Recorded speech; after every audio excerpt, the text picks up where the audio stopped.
오늘 수예배 자리 가운데 나오신 모든 성도님들 예수님의 이름으로 환영하고 축복합니다. 우리 날마다 말씀 따라 부르심 따라 살아갈 수 있기를 소망합니다. 우리 지난 주일을 추수감사 주일로 지켰습니다. 한 해 동안 베풀어 주신 하나님의 은혜를 기억하고 함께 감사를 전하고 나눌 수 있던 시간이었습니다. 하나님을 향한 그 감사의 고백은 아무리 강조하더라도 지나치지 않은 줄로 합니다. 그만큼 우리가 하나님께 감사해야 한다는 것이 참으로 중요하다는 것이죠. 우리 지난 8월부터 룻기의 말씀을 함께 나누고 있습니다. 1장과 2장을 나누었고 오늘은 룻기 3장의 말씀 중에 일부를 나누려고 합니다. 말씀을 통하여서 하나님의 뜻을 깨닫는 시간 될 수 있기를 소망합니다. 함께 보실 말씀 제목은 희망의 통로, 감사의 통로입니다. 말씀 기억하면서 희망과 감사의 이유 되신 하나님을 의지하며 희망과 감사의 통로의 그 역할을 감당하며 살아가는 저와 여러분 될 수 있기를 소망합니다. 네. 지난주에 떡 맛있게 드셨죠? 네. 네, 맛있게 드셨으리라 생각합니다. 네. 이번 주 토요일에 저도 이제 결혼을 하고 새로운 가정을 이루게 되는데 결혼하기 전에 굉장히 많은 사람들을 만나면서 많은 사람들로부터 축하를 받으면서 굉장히 감사한 시간들이었습니다. 굉장히 많은 사람들로부터 축하를 받고 좋은 말씀들도 많이 들었고 굉장히 감사하게 그렇게 생각을 하고 있는데 돌아오는 토요일에 있을 이 결혼식과 오늘 함께 나눌 본문 말씀이 비슷한 점이 좀 많이 있습니다. 시어머니인 나오미를 따라서 모압 땅에서 떠나 이스라엘로 오게 된 룻이 그곳에서 시어머니인 나오미를 섬기면서 살아가고 있는 중입니다. 그리고 나오미를 통하여서 룻은 보아스를 만나게 되었고 보아스는 룻에게 친절과 환대를 베풀면서 룻을 위로하였습니다. 여기까지가 룻기 1장과 2장에 해당하는 내용입니다. 이제 3장에 와서는 나오미가 자신의 며느리인 룻을 위해서 한 가지를 계획하게 됩니다. 그 계획의 내용이 무엇이었습니까? 남편을 잃고 홀로 살아가는 며느리인 룻을 위해서 남편과 함께 살아갈 가정을 이루려고 하십니다. 남편 없이 홀로 살고 있던 이 룻의 모습을 누구보다도 같은 처지로서 남편을 잃고 홀로 살고 있는 나오미가 더 잘 알고 잘 이해했으리라고 생각합니다. 배고픔을 경험하지 않은 사람은 배고픈 사람의 심정에 대해서 이해하려고 해도 다 이해가 가지 않을 겁니다. 상실의 아픔을 겪지 않은 사람은 그 아픔을 겪은 사람의 그 아픔을 다 알 수 없을 겁니다. 나오미가 룻에 대해서 그녀를 잘 이해하고 돌볼 수 있었던 이유는 무엇보다도 나오미가 자신보다도 어리고 젊은 그 며느리 룻이 그녀가 겪었던 그 아픔을 똑같이 겪고 있기에 룻을 마치 딸처럼 대하고 여겼다는 데 있습니다. 제가 가까운 친구들이나 주변 사람들에게 연락을 드리고 안부를 전할 때면 제가 꼭 물어보는 말 중에 하나는 밥은 먹고 다니냐고 그렇게 물어보곤 합니다. 요즘 같은 시대에 밥 굶는 사람은 없지 않냐라는 그 말에 저는 동의하기가 어렵습니다. 멀지 않게 대학생 때 불과 대학생 시절에 돈이 없어서 몇 날 며칠을 굶었던 그런 기억들이 저에겐 아직 생생하게 남아있기 때문입니다. 내가 겪은 경험이 전부가 될 수 없지만 반대로 경험하지 않았다고 해서 어떤 일이 이 세상에 없는 일이 돼버리는 게 아니라는 데 있습니다. 학교 폭력, 사내 왕따, 군대에서의 부조리 같은 일들이 내가 겪지 않았다고 해서 그 일이 세상에 없는 일이 아니라는 겁니다. 21세기에 4차 산업혁명이 일어나는 이 시대에 이 순간에도 이러한 일들은 얼마든지 일어나고 있는 또 일어날 수 있는 그런 일들입니다. 그래서 가까운 사람들에게 안부를 물을 때면 항상 밥을 먹고 다니냐는 그 질문은 제 나름의 표현으로 그 사람들을 향해서 관심을 전하는 방법입니다. 나오미는 룻에게 자신과 마찬가지로 남편이 없이 홀로 살아가는 며느리 룻이 자신과 같은 아픔을 더 이상 겪게 하기를 원하지 않았습니다. 1절에 안식할 곳이라고 하는 이 표현은 바로 남편과 함께 살아갈 가정을 말합니다. 나오미가 룻을 위해서 그의 남편을 얻게 하는 일은 그의 며느리인 룻을 위해서 그녀를 아끼는 마음으로부터 출발한 일이었습니다. 나오미가 만약 자기 입장만 생각하는 사람이었다면 룻이 어떻게 살아갈지에 대해서는 사실 나오미가 신경 쓰지 않아도, 관심을 두지 않아도 누가 뭐라 할 수가 없었을 겁니다. 이러한 점에서 나오미는 며느리인 룻에게 복음을 가르쳐준 영적인 은인이면서 동시에 남편을 얻을 수 있도록 도와주는 인생의 은인이라고 할 수 있겠습니다. 이 룻과 나오미는 시어머니와 며느리의 관계를 넘어서 인생의 중요한 동반자로, 인생의 동역자로 살아가고 있음을 보게 됩니다. 오늘 여러분에게 있어서 인생의 동역자는 누가 되십니까? 가깝게는 남편과 아내, 사랑하는 자녀들, 또 부모님과 형제 자매를 비롯한 우리 가족이 될 수 있고, 또 오랜 세월을 함께 해온 친구나 선후배와 같은 동료들, 그리고 신앙생활을 함께 하며 살아왔던 우리 교회 모든 식구들이 인생의 동역자 될 수 있지 않겠습니까? 내 인생의 동역자가 누구인지를 찾는 것도 정말 중요하지만 더 중요한 게 있다면 내가 누군가의 인생에서 동역자가 되어주는 일입니다. 내 곁에 좋은 친구를 두기보다 내가 먼저 좋은 사람, 좋은 친구가 되면 자연스럽게도 좋은 사람들과 친구들을 두게 되고 우리를 통하여서 희망의 통로, 감사의 통로의 역할을 감당하며 축복의 통로로 이어질 수 있습니다. 우리 주변의 이웃들에게 희망의 통로와 감사의 통로의 역할을 감당하며 축복의 통로로 쓰임이 되는 저와 여러분 될 수 있기를 예수님의 이름으로 소망합니다. 자기를 결혼시키려고 하는 이 시어머니 나오미의 제안에 룻은 조금도 의심하지 않고 온전히 이 시어머니의 제안을 따르게 됩니다. 룻이 살아갔던 이 당시 이스라엘의 문화와 배경을 살펴보면 아들이 없이 죽게 되면 그 죽은 자의 형제나 가까운 친척이 아내를 취하여서 자식을 낳아서 그 죽은 자의 대를 이어가라고 하는 율법이 전해집니다. 남편을 잃은 여인은 결혼 상대자에게 적극적으로 그 권리를 행사할 수 있었습니다. 고대 이스라엘의 결혼은 공식적인 혼례가 없이 한 가정과 다른 가정이 서로 의견을 일치하면 결혼을 성립할 수 있었습니다. 나오미는 남편을 잃은 그의 며느리인 룻이 자신의 유력한 친족 보아스와 가정을 이루기 위해서 이 룻을 보아스에게 보냈는데 이 일은 나오미의 가정과 보아스의 가정 안에서 일어날 수 있는 일입니다. 쉽게 말하자면 나오미가 룻을 보아스에게로 보낸 일은 나오미 그녀의 개인적인 생각이 아니라 율법에 근거하고 있다는 것을 나타냅니다. 신명기 25장 6절에 보시면 그 여인이 낳은 첫 아들이 죽은 형제의 이름을 잊게 하여 그 이름이 이스라엘 중에서 끊어지지 않게 하라고 말씀하고 있습니다. 이 말씀이 바로 나오미가 룻을 보아스에게로 보낸 근거의 말씀이 됩니다.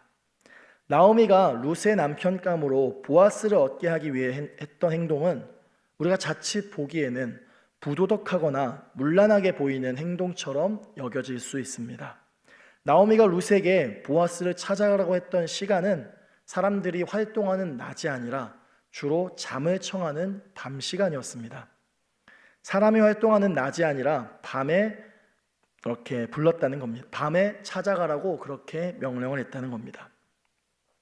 자고 있을 그 밤중에 나오미는 룻에게 보아스가 있을 타작마당에 가서 그가 누울 때에 같이 누울 것을 명령하였습니다.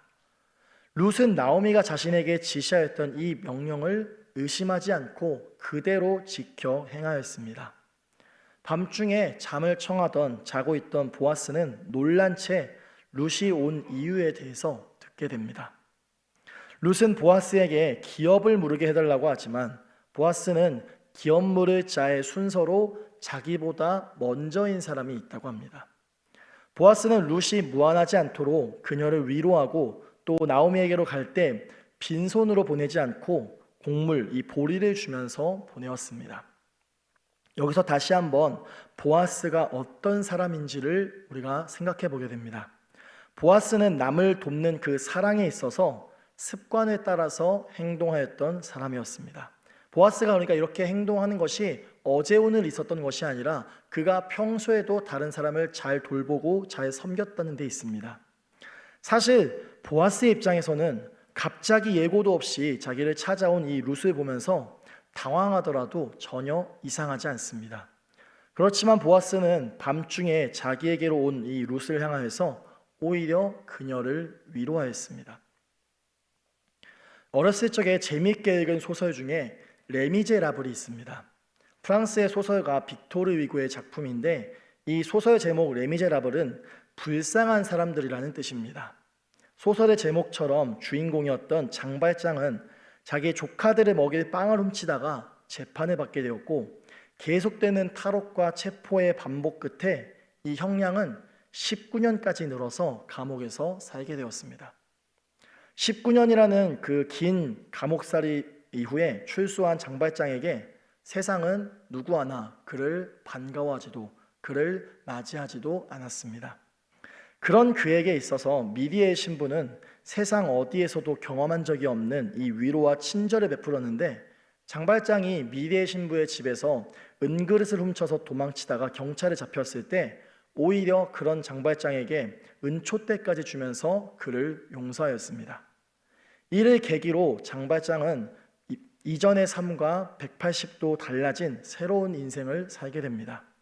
자신이 경험했던 그 위로와 친절, 용서의 정신으로 살아갔다는 겁니다. 레미제라블이라는 이 소설의 제목처럼 불쌍한 사람들이 여러 명이 등장하지만 주인공인 장발장을 중심으로 소설은 흘러가기에 이 주인공 장발장의 시점에서 소설을 읽다 보면 적잖은 감동을 받고는 합니다. 중요한 것은 우리 역시 누군가로부터 친절과 위로를 어디에서든 받아본 경험이 있다는 겁니다. 가깝게는 가정에서, 또 가정에서 받지 못하였다면 학교에서, 또 우리가 살아가는 그곳 어디에서나 우리는 이 위로와 친절을 어디서든 경험했으리라 생각합니다. 우리는 여기서 한 가지 의문이 들 수 있습니다. 룻이 어떻게 밤중에 보아스를 찾아가는 이 행동을 했는지 우리는 의문을 품게 됩니다. 룻이 밤중에 보아스를 찾아간 일은 그녀가 그렇게 하고 싶어서라거나 아니면 평소에도 그렇게 행동을 한 것은 아니었을 겁니다. 만약 룻이 평소에도 그런 행동을 하거나 습관이 있다고 한다면 남편이 죽었을 때 당장 시어머니 나오미를 따라서 이스라엘로 따라가는 것이 아니라 자신의 어머니가 있는 곳으로 자신의 고향 땅 모압에 머무르지 않았겠습니까? 이 룻은 시어머니의 고향 이스라엘로 따라갈 때 나오미에게 오히려 자신을 버리지 말라고, 외면하지 말라고 하면서 미지의 세계이자 경험하지 못하였던 세계인 이스라엘로 기꺼이 오지 않았습니까? 나오미를 통하여서 룻은 하나님을 알게 되었고 신앙을 얻게 되었고 이후 그녀는 언행 심사에 있어서 그 어느 것 하나도 가볍게 행동하지 않았습니다. 모든 것이 하나님께서 보시고 알고 계실 것이라고 여겨서 조심하였습니다. 그런 룻이 밤중에 보아스를 찾아간 것은 룻의 의지가 아니라 자신에게 그런 행동을 지시한 이 시어머니인 나오미를 향한 절대적인 신뢰에 있었습니다. 룻은 나오미로부터 이스라엘의 율법과 제도, 이 문화에 대해서 들었을 것이고 이에 며느리로서 집안의 대를 이어야 한다고 그렇게 생각하였을 겁니다. 그렇다면 보아스는 어떻습니까? 사실 보아스의 입장에서는 이 룻의 행동이 당황스럽게 여겨질 것이 아무래도 당연합니다. 그런데 그 와중에 기업 물을 순서와 절차에 대해서 룻에게 친절하게 전하고 이를 안내합니다. 보아스가 룻에게 보이는 이 태도의 기본은 친절함이었습니다. 만약 보아스가 자기 멋대로 자기 마음대로 행동하는 사람이었다고 한다면 늦은 밤 자신을 찾아온 룻에게 친절을 베풀지 않았을지도 모를 일입니다. 그렇지만 보아스는 습관을 따라서 기도하였고 남을 돕는 데 있어서도 자기의 생각으로 돕지 않고 철저하게 도움받는 자의 입장으로 생각하고 그를 돕는 데 있어서 열심이었던 사람이었습니다. 그래서 룻을 존중하였고 그녀를 안심시켰습니다. 그래서 기업 물을 자의 그 순서와 절차에 대해서도 룻에게 가르쳐 줍니다. 이 룻기 3장에는 이처럼 세 명의 등장인물이 나타납니다. 나오미와 룻과 보아스이죠. 먼저 나오미를 보시면 나오미는 자기의 필요보다도 이스라엘로 따라와서 함께 생활하고 있는 며느리 룻의 필요를 먼저 생각하였습니다. 룻이 남편을 얻는 유무는 사실 나오미와는 전혀 상관없을 일이었습니다. 우리는 누구나 대접받고 싶어 합니다. 우리는 누구나 대접받기를 원합니다. 아내이니까, 남편이니까, 부모이니까, 자녀이니까, 가정에서는 물론이고 친구와 동료들 사이에서, 또 직장과 사업장 가운데서도, 또 교회 안에서도 어떻습니까? 대접받기를 원하지들 않습니까? 세상에서는, 경제 원리에서는 이렇게 생각하는 것이 당연하겠습니다. 그렇지만 예수님을 믿는 우리는 달라도 달라야 하지 않겠습니까? 지난 명절 추석 온세대 통합예배 때 우리 목사님께서 전하셨던 말씀, 황금률의 말씀이었죠. 받고자 하는 대로 하라는 마태복음 7장 12절의 말씀입니다. 우리 마태복음 7장 12절 함께 보시면 무엇이든지 남에게 대접을 받고자 하는 대로 너희도 남을 대접하라고 이렇게 말씀하고 있습니다. 누군가로부터 무엇인가를 받기 전에 우리가 먼저 베풀기 원합니다. 예수님께서 대접받기에 앞서서, 사람들로부터 인정받기에 앞서서 십자가를 먼저 지지 않으셨습니까? 먼저 하는 것이 어렵다면, 그게 어렵다면 받고자 하는 대로라도 대접하면서 살아가려고 하는 이 황금률을 우리는 지킬 수 있어야 합니다. 내가 먼저 무엇인가를 받고 싶어 하기 전에 내가 먼저 무엇인가를 줄 수 있는 넉넉한 마음으로 이웃을 도우며 사는 저와 여러분 될 수 있기를 예수님의 이름으로 소망합니다. 그리고 다음은 룻입니다. 이 모압 출신의 여인 룻은 시어머니인 나오미를 통하여서 하나님을 알게 되었습니다. 게다가 룻은 시어머니 나오미를 섬기기를 마치 자기 어머니를 섬기듯이 정성을 다하였습니다. 이 룻의 정성과 열심이 이스라엘 곳곳에 전해지고 알려지게 됩니다. 게다가 룻은 순종할 줄 아는 사람이었습니다. 나오미가 자신에게 보아스에게로 밤중에 가서 이 기업물의 책임을 행하여 달라고 그것을 요구했을 때 사실 룻은 이방인이었기에 이 기업물의 책임을 지기 위해서 밤중에 남자를 찾아가는 일은 룻의 입장에서는 이해가 가지 않을 수도, 굉장히 위험할 수도 있는 그런 행동이었습니다. 게다가 보아스는 룻의 시아버지였던 이 엘리멜렉과 나이 차이가 그리 많이 나지 않은 동년배였고, 이에 비해서 룻은 한참 젊은 여인이었습니다. 룻이 비록 이방인이었다고 해도 외모가 꽤나 출중하였고 시어머니를 잘 섬기고 지혜롭기까지 했기에 아마 그녀가 마음만 얼마든지 먹었다면 보다 더 젊은 남자와도 결혼을 할 수도 있었을 겁니다. 그렇지만 룻은 자기의 생각과 기준으로 남편감을 고르지 않고 철저하게 시어머니 나오미의 뜻에 따라서 보아스에게로 청혼한 것입니다. 그렇지만 룻은 자신이 믿고 나오미가 믿는 이 하나님을 바라보며 그 명령에 온전히 순종하였다는 겁니다. 출애굽기 4장 4절의 말씀을 보시면 하나님께서는 모세에게 뱀의 꼬리를 잡으라고 명령합니다.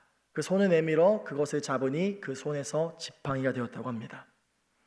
이성적으로, 상식적으로 뱀을 잡을 때는 뱀의 머리를 잡아야 하지만 하나님께서 우리에게 말씀하실 때는 그 믿음은 뱀의 꼬리를 잡으라고 할 때 우리의 상식과 이성으로 그 꼬리 잡는 것을 거부하는 것이 아니라 그 꼬리조차도 잡을 수 있어야 한다는 겁니다.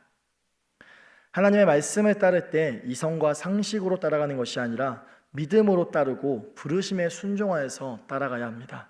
날마다 말씀 따라 부르심 따라 순종하며 살아갈 수 있기를 예수님의 이름으로 소망합니다. 이제 마지막으로 보아스가 있습니다. 보아스는 나오미의 먼 친척이었습니다. 그리고 나오미와 그녀의 며느리인 이 룻을 따뜻하게 환대하였던 사람이었습니다. 갑자기 찾아온 룻을 오히려 존중하면서 그녀를 배려했습니다. 기업물의 책임을 자신이 지겠다 하는데 이 기업물의 자의 순서로 본인보다 가까운 순서가 있다고 하면서 먼저 그에게 책임을 묻겠다고 하면서 그가 책임지지 않을 때, 그가 포기할 때 그 기업 물을 자의 책임을 자신이 지겠다고 합니다. 또 룻을 보낼 때는 어떻습니까? 빈손으로 보내지 않고 새로 타작했던 보리를 그녀의 손에 쥐어줍니다. 룻이 보아스를 떠날 때 먼저 이를 요구하지는 않았을 겁니다. 요구하기는 쉽지 않았을 겁니다. 오히려 요구하기 전에 먼저 살필 줄 아는 따뜻한 사람이었습니다. 우리가 보아스와 같은 이 친절을 누군가로부터 받았으리라 생각합니다. 우리가 받은 것에서 끝날 것이 아니라 우리가 받은 그 친절과 위로를 사랑하는 남편과 사랑하는 아내에게, 또 우리 자녀들에게, 부모님에게, 친구와 동료에게, 우리 이웃들에게 베풀 수 있어야 합니다.